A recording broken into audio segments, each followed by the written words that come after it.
bir parçası esir kalan torpağına canım kurban Azerbaycan.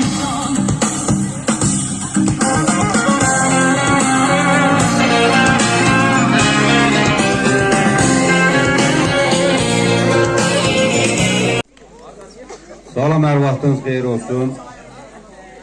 Əziz 11-cilər, hörmətli məktəbimizin müəllimləri və onların valideynləri, bütün şagirdlərimiz.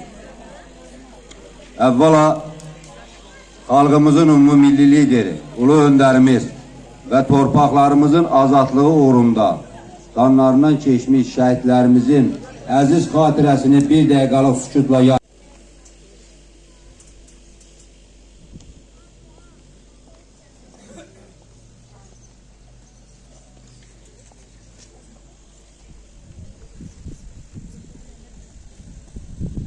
Allah cəmi şəhidlərimizə rəhmət eləsin.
Ve değerli qonaqlarımız, bu özel günümüzde bizimle birlikte olduğunuz için her birinize teşekkürümüzü bildiriyoruz.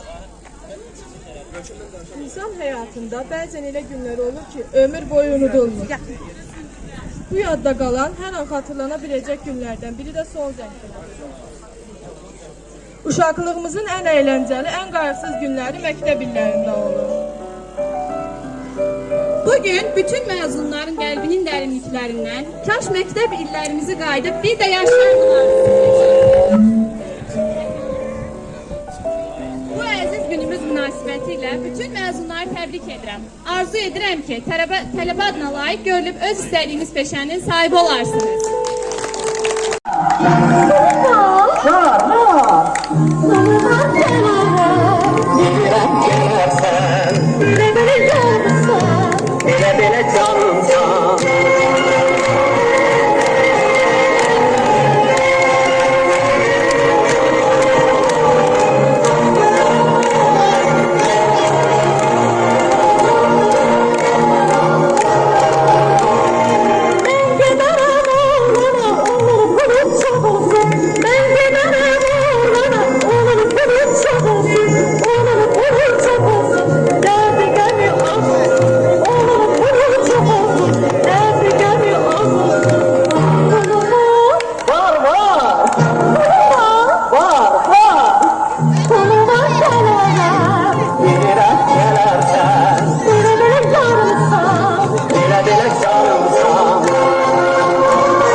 Hayatta həmişə üzünüz görsün.